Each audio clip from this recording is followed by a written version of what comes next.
Terpujilah namamu Bapa. Terima kasih Yesus buat pagi hari ini kami boleh datang di pahit-Mu, memuji memuliakan Engkau, menyembah-Mu.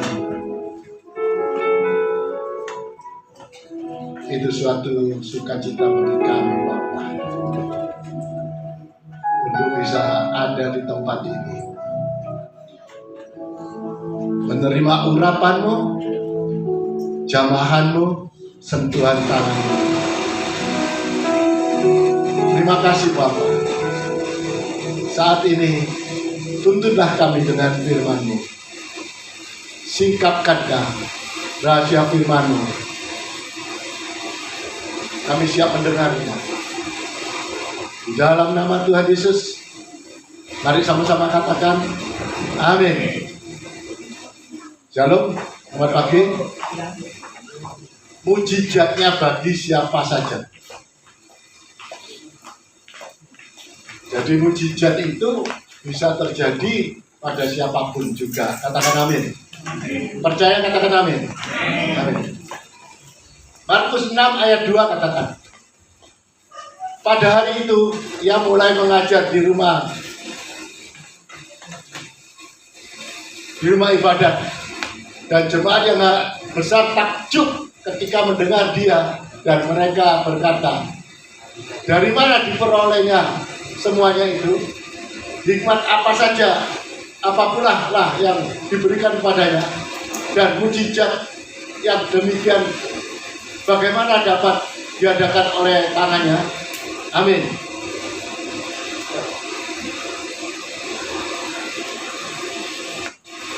Apa ini?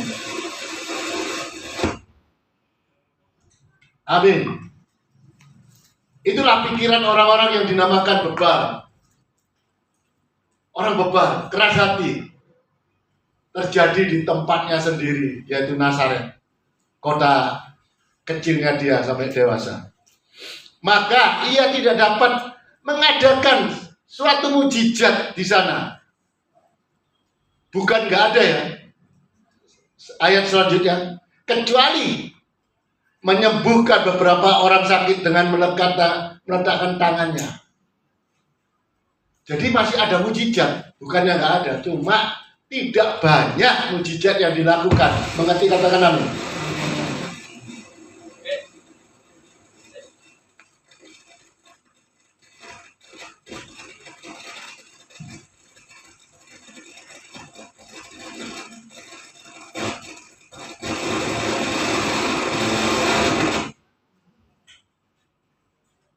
Apa alasannya sehingga mujizatnya tidak banyak dilakukan di sana? Karena mereka tahu. Itu mereka alasannya. Mereka tahu siapa Yesus itu sebenarnya. Yesus itu siapa? Dia tahu. Yesus itu dari kecil dari sana, dididik di sana, dari mulai remaja. Dan apa profesinya? Soalnya dia tukang kayu, bapaknya Yusuf itu tukang kayu. Mereka tahu siapa Yesus. Mereka tahu saudara-saudaranya dia. Dia tahu juga, mereka tahu. Makanya apa? Seringkali orang melihat asal-usulnya siapa. Meremehkan. Nah, mereka tidak saja tidak beriman dan percaya pada Yesus. Mereka juga melencengkan, menghina, menganggap sebelah mata. Siapa sih kamu?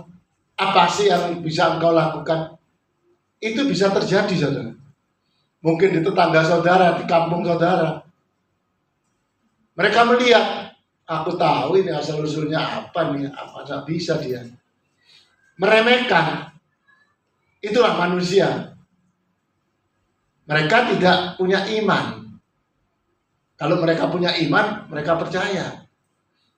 Saya pun dengan sahabat-sahabat lama saya, mereka lihat, siapa kamu ini dulu?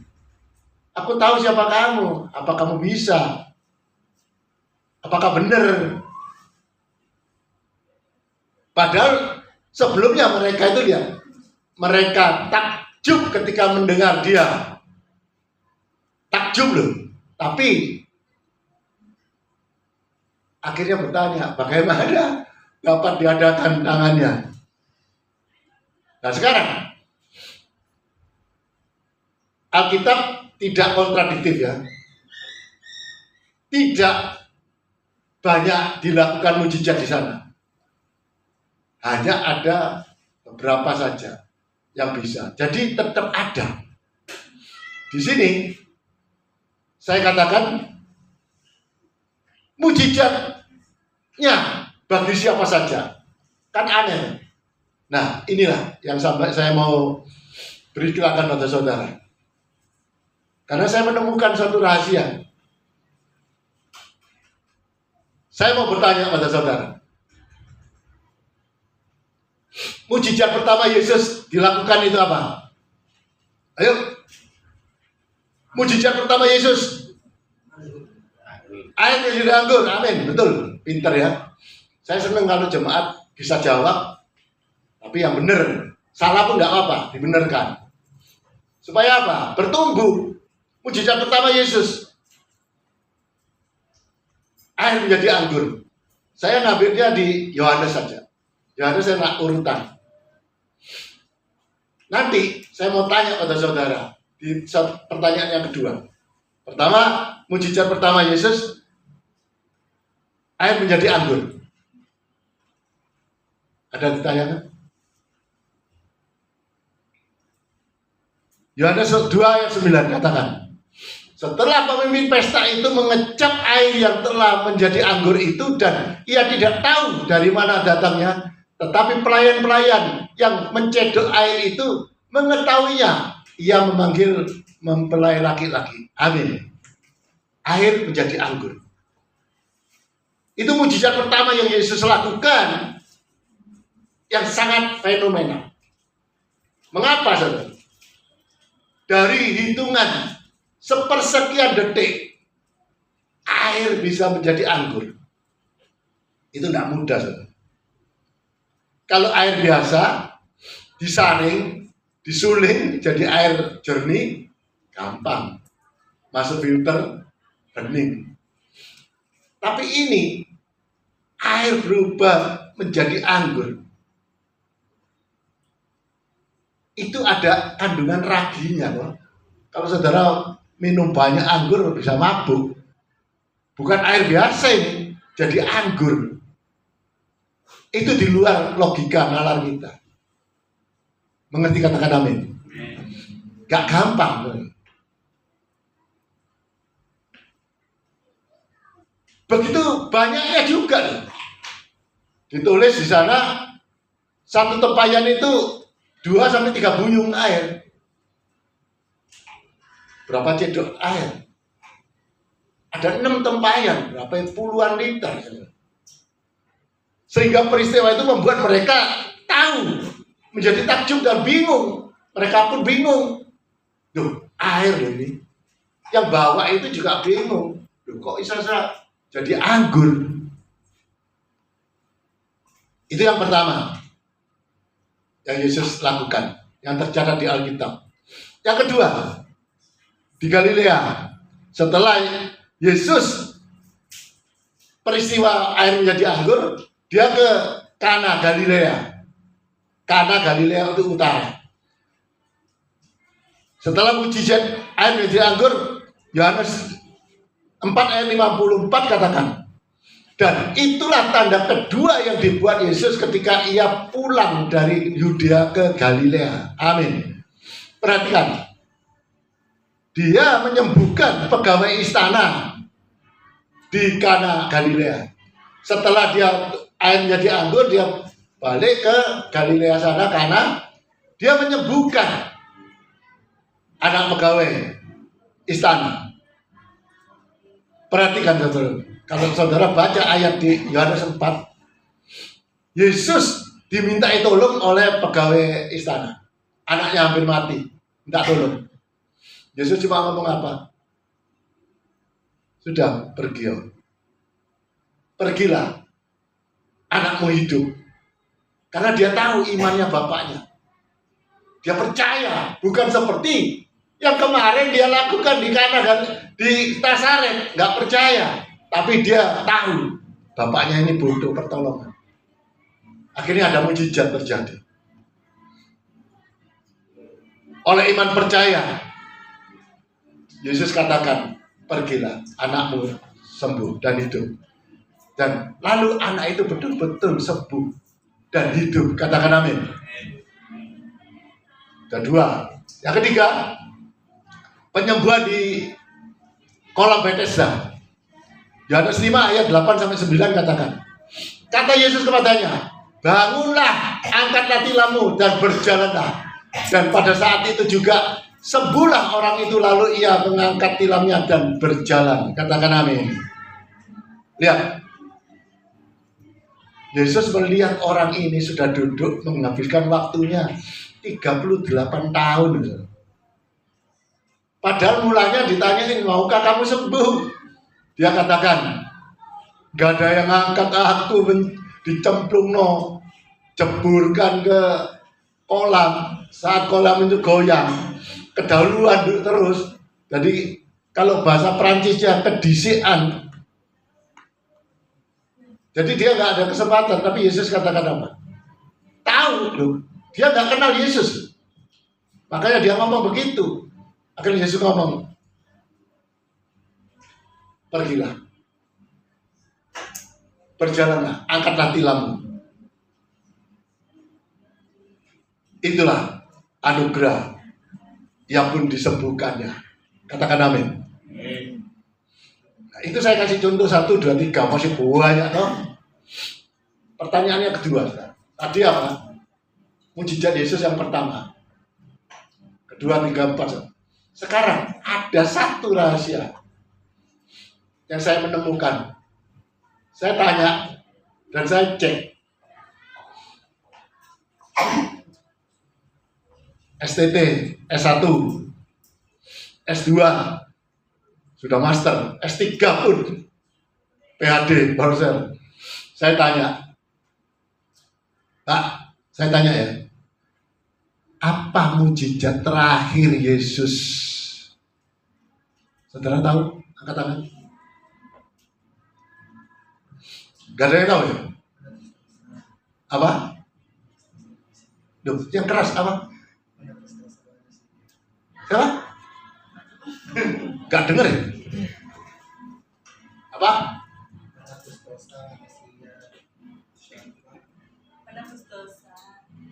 Oh, itu betul, tapi salah. Bapak Gembala pernah tak tanya di kantor saya, siapa? Apa mujizat Yesus yang diatakan Yesus yang terakhir? Di gereja sana, Pak Gembalanya tak tahu. Waduh, gak tahu aku. Ya memang gak tahu lah Pak. Gak gampang tahu lah. Ini terselip. Ya ayo, nah, ini yang saya katakan mujizatnya bagi siapa saja. Saya ingatkan di sini adakan tantangan. Di sana ada tantangan. Siapa yang menang dikasih hadiah, yang tahu. Begitu banyak jemaat tanyain. Ayo, klimaknya terakhir. Lukas 22 ayat 50, 51. Dan seorang dari mereka menyerang hamba imam besar sehingga putus telinga kanannya. Tetapi Yesus berkata, sudahlah itu. Lalu ia menjamah telinga orang itu dan apa? Menyembuhkannya. Amin. Itu mujizat terakhir Yesus. Ingat, saudara di tempat ini, nanti tanya orang luar. Tanyain. Dia jeli gak? Tahu. Ada mujizat terakhir Yesus. Yang hari ini saudara dengar khotbah ini. Ya, Yesus menjamah dan menyembuhkannya. Mujizat terakhir. Jadi telinganya apa? Putus gak? Putus dan mancep lagi loh. Telinga kanannya. Tidak putus, tancap lagi. Siapa yang melakukannya? Nah, di Yohanes 18 ayat 10 katakan. Nah, ini yang jelas. Lalu Simon Petrus yang membawa pedang, menghunus pedang itu, meletakkannya pada kepada hamba imam besar dan memutuskan telinga kanannya. Nama itu siapa? Markus. Mujizat terakhir Yesus sebelum dia disalib itu Markus. Mujizat pertama itu air menjadi anggur, terakhir telinganya Markus disembuhkannya. Dan setelah itu apa? Yesus diadili, digebukin, disiksa, dicambukin, dipukulin pikul salib, akhirnya mati di kayu salib. Katakan amin. Mengerti, katakan amin. Jadi terbukti mujizat Yesus yang terakhir itu ya menyembuhkan, menyambungkan, menempelkan kembali telinganya Markus. Di peristiwa ini ada dua makna yang terselip. Yang pertama, telinga Markus yang disembuhkannya. Siapa Markus itu? Markus itu adalah utusan hamba imam besar. Nggak orang sembarangan loh. Markus itu diutus oleh imam-imam untuk apa? Menangkap Yesus. Nah, lihat, menangkap Yesus. Markus itu orang jahat loh. Pastilah. Walaupun dia menerima perintah. Bukan alasan menerima perintah terus berbuat jahat. Sehingga Petrus menghunus pedangnya dan memutuskan telinganya. Nah, apa alasannya Petrus? Petrus punya alasan juga. Di Taman Getsemani tadi. Petrus marah. Mungkin Yesus itu ditarik-tarik, dipaksa. Mau ditangkap toh? Mungkin tidak ditangkap di Alkitab. Mengapa kok Petrus bisa begitu gusar dan marah? Mungkin Yesus ditarik, dipaksa untuk ikut. Sehingga secara naluri dia marah, terus bawa pedang diputus telinganya. Das. Saya juga nggak nyalakan adik saya ini, menantunya Pak itu. Dia ngomong menantunya ini. Peristiwa bulan lalu. Makanya kemarin saya telepon sama Pak Gembala. Pak malu Pak, sebetulnya aku malu. Aku marah-marah itu malu Pak. Sorry. Tolong wis minggu ya. Ada saya gini mobilnya utarin luar aja. Mobil satu aja supaya tidak terjadi peristiwa ini juga. Gak salah dia, naluri. Orang gak bener itu kok. Sampai ngamuk-ngamuk masuk di sini itu gak bener. Saya pun ikut gusar. Tapi ini anak muda makin gusar. Ini Petrus. Ya gak salah. Tapi ingat, siapa kita? Kita harus lebih sabar ya anak. Kamu udah anggap anak gue, bukan adik. Makanya, kalau gini ya sudah lewat tuh, gak apa-apa. Ngalah. Paling 5.000 atau berapa untuk parkir. Sudah beres. Nah, ini Petrus. Nalurinya. Guruku, bosku. Marah diputus. Tetapi di mata Yesus. Nah, sekarang ini, di mata saya sekarang ini. Meskipun saya sudah pernah marah di depan. Itu ada masalah besar nanti. Ada masalah besar. Petrus itu masalah besar nanti. Tetapi Yesus tahu itu memicu masalah. Tapi Yesus tetap menyembuhkannya. Katakan amin. Sabun ke telinganya. Dan Yesus tahu orang ini jahat, mau menangkap dia. Dia tetap menyembuhkan dia, menempelkan kembali telinganya. Jadi normal lagi. Lihat, mujizatnya bagi siapa saja. Katakan amin. Itulah anugerah tanpa syarat. Itulah the gospel of grace. Katakan amin. Saya ada quote begini. Di atas kayu salib, Yesus tidak berkata, aku sudah setia, aku sudah baik, maka layakkan aku Bapa. Namun ia berkata, Bapa ampunilah mereka. Salib ialah akhir daripada semua hitung-hitungan jasa. Di kayu salib bukan kelayakanmu yang membuatmu dilayakkan, tetapi oleh karena anugerahnya. Katakan amin. Karena anugerah engkau dilayakkan. Karena apa? Sehingga Yesus menggenapi firman ini. Matius 5 ayat 44 katakan, tetapi aku berkata kepadamu, kasihilah musuhmu dan berdoalah bagi mereka yang menganiaya kamu. Katakan amin. Yesus ngomong ini. Walaupun dia jahat, Markus ini jahat sama rombongannya, tapi dia tetap tunjukkan kasihnya. Yang kedua sekarang, apa keuntungannya bagi Petrus? Tadi Markus disembuhkan, dua makna tadi disembuhkan. Sekarang kedua, apa keuntungannya Petrus?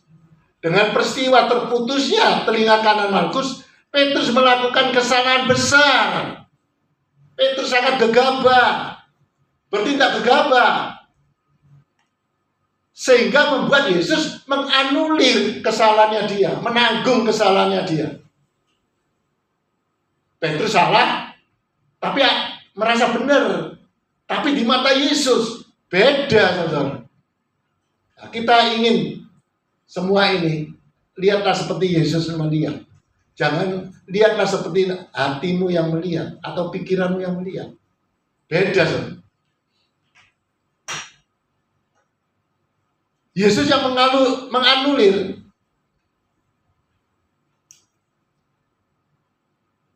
Pertanyaannya, apakah Yesus itu butuh ditolong? Nah, apakah Yesus itu butuh pertolongan Petrus? Matius 26 ayat 23 katakan. Jangan colot adoy Matius. Oh, enggak ada. Ya, sorry. Matius 26 ayat 23. Yesus ngomong sama orang-orang itu. Atau kau sangka bahwa aku tidak dapat berseru kepada Bapakku supaya ia segera mengirim lebih dari 12 pasukan malaikat membantu aku? Waktu mau ditangkap itu Yesus ngomong ini. 12 pasukan itu berapa, Sob? 12.000. Ya Pak, betul. Satu legion itu 1.000 atau 2.000? 1.000 dong. Nah, 12.000 orang malaikat untuk menolong dia. Yesus ngomong itu. Makanya, tandanya, buktinya, Yesus gak butuh pertolongan. Amin. Itu pada buktinya. Ada quote, saya katakan begini. Acap kali kita berpikir serta bertindak sepertinya kita itu membela ajaran Kristus, gereja Tuhan, serta Yesus Tuhan kita. Di saat sepertinya Tuhan kita dihujat dengan reaksi protes keras. Ya, kalau saudara merasa membela gerejamu, Yesusmu, engkau merasa Tuhan dihujat, pelecehan, penghujatan, saudara punya reaksi yang keras, protes yang keras, sejatinya itu reaksi dari ego kita. Ego kita. Kita punya ego sendiri. Bukannya memahami hati Yesus yang penuh kasih dan pengampunan. Amin. Saudara, kalau bela itu melecehkan agama gitu. Enggak. Allah kita enggak perlu dibela begitu. Katakan amin. Itu karena ego saudara. Apa enggak bela? Belalah Tuhan Yesus dengan perbuatan dan tingkah laku saudara. Katakan amin. Mengerti, katakan amin. Saudara membela Tuhan itu tingkah laku kita. Ya itu respon saya. Terus telepon mobilnya minggir Pak. Supaya mereka tahu, oh kita ini orang baik. Kita ini orang benar. Mengganggu. Oke? Itu saja. Jadi itu reaksi pikiran Yesus. Nah, apa keuntungan Petrus dan kita saat ini? Sebab Yesus tahu Markus menerima perintah dari imam. Dia punya otoritas, dia punya kuasa, wewenang untuk menangkap Yesus. Itu Markus di sisi orang-orang imam-imam ini maka Petrus dipastikan akan mengalami masalah besar. Yesus tahu nanti masalah besar. Petrus bisa bakal dihukum, bahkan dihukum mati. Berani nih motong telinganya utusan orang imam-imam ini. Karena posisi waktu itu Yesus posisinya lemah, memang dia harus menyerahkan dirinya. Maka Yesus sebelumnya katakan, jika aku yang kamu cari, biarkan mereka itu pergi. Yesus katakan sama orang-orang itu, kalau engkau yang cari aku, biarkan mereka pergi. Sehingga semua muridnya tidak terlibat. Itu hati Yesus, ditanggung sendiri. Semua masalah persoalan semua ditanggung Yesus. Sehingga genaplah firman ini. Dari mereka yang engkau serahkan kepadaku, tidak seorang pun yang kau biarkan binasa. Yohanes 18 katakan. Jadi yang murid-murid yang serahkan, orang-orang yang serahkan Yesus sama Bapa, tidak ada yang binasa. Itulah kisah kasih Yesus. Kasih Yesus itu. Petrus yang berbuat arogan, salah, dibalut demi membela gurunya. Tetapi Yesus yang menutupi dan menganulirnya. Dia yang gegabah, Tuhan yang menanggungnya. Dengan jalan menghilangkan barang bukti, artinya telinga Malkus tidak ada apa-apa. Jadi Yesus ada dua, menyembuhkan, memberi, cuper, suri tauladan, dia kasih. Meskipun orang itu buat jahat sama dia, karena dia pernah ngomong, jangan berbuat jahat pada orang, ampuni. Akhirnya digenapi, dan ini dihilangkan barang bukti itu. Kalau telinganya masih putus, bukti ketangkep Petrus. Petrus menjadi binasa, pasti dihukum. Nah ini barang buktinya hilang. Barang buktinya nggak ada, berarti nggak apa-apa. Petrus nggak masalah. Seringkali kita yang berbuat salah, berbuat dosa, tapi Yesus yang nanggung dosa kita. Mengerti, katakan amin. Itulah kasih Yesus. Mazmur 68 ayat 20 katakan, terpujilah Tuhan, hari demi hari Ia menanggung bagi kita.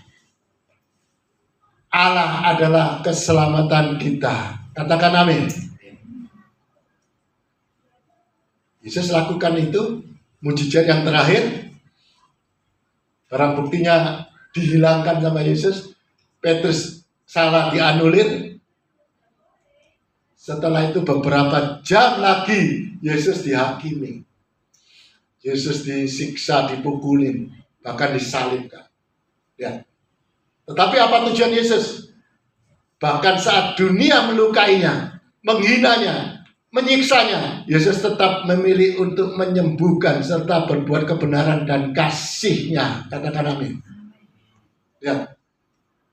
Dunia begitu benci, menghina, menyiksa, dia tetap berbuat kasih. Semua itu Yesus tunjukkan, bukan karena pamer kekuatan, kekuasaan, bukan karena membela murid-murid, bukan untuk menunjukkan mujizat di depan umum. Tidak, Yesus tidak pamer. Tetapi Yesus lakukan demi apa? Menunjukkan tindakan kasih dan anugerah terakhir pada orang yang tidak layak, namun dilayakkan untuk menerimanya. Amin. Dia nggak layak loh. Dia nyakitin Yesus. Muridnya motong, tapi dia nggak mau. Itulah kasih Yesus. Itu yang harus kita beritakan. Itulah memberitakan Yesus. Makanya ada tulis, bring people to Christ. Inilah artinya bring people to Christ. Memberitakan hati, pikiran, perasaan, kehendak Yesus, itu baru betul bring people to Christ. Katakan amin. Beritakan ini, saudara. Siapapun saudara yang di sini sebagai pemberita firman, beritakan isi hati Yesus. Jangan tangannya Yesus.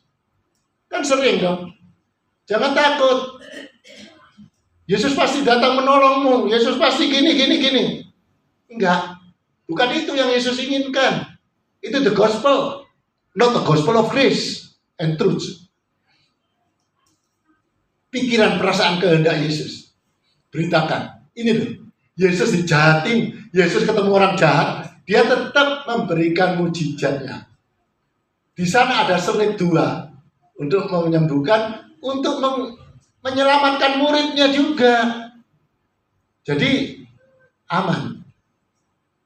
Apa kejahatan akibat yang terjadi? Dia mati di kayu salib. Dia tanggung semua. Dia yang nanggung. Amin, saudara. Itulah isi hati Yesus.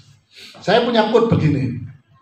Bila mana Yesus tidak bisa memakai kejahatan menjadikannya sebagai kebaikan, maka makna salib akan menjadi sia-sia dan kita tidak akan pernah menjadi kebenarannya dan diselamatkannya. Katakan amin.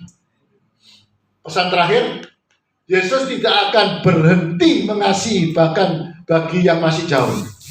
Anugerah bukanlah untuk siapa yang layak atau tidak, namun bagi siapapun yang membutuhkan dan percaya. Tidak seperti orang Nasaret, tidak butuh, tapi ada juga mujizat terjadi.